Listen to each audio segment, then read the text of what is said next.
Dengan menggunakan rompi, tahanan Kejati Bengkulu dan tangan berborgol.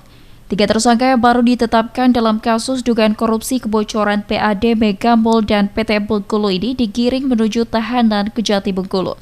Ketiga orang tersebut menyusul 3 tersangka yang sebelumnya sudah ditetapkan.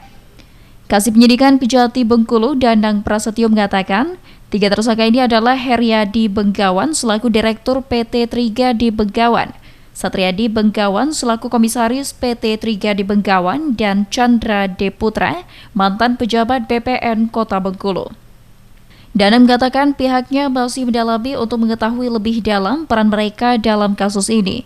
Namun dipastikan 2 tersangka adalah pihak ketiga selaku pihak yang melakukan perjanjian kepada pemerintah saat itu.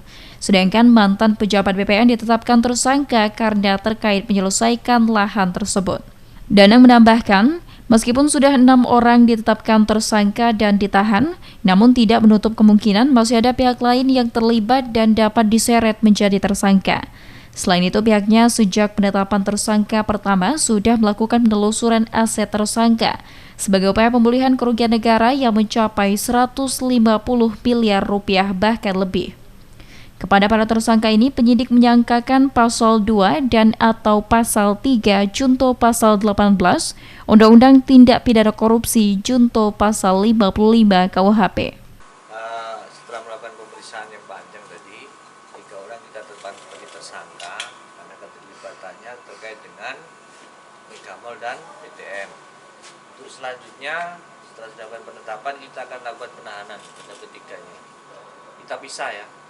Ada yang sampai di Margo, kemudian ada juga ke Bengkulu Utara. Intinya itu. Bengkulu Utara? Ya. Ada lagi?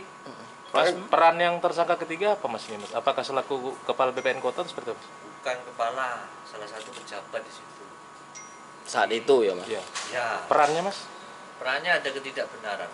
Artinya terkait.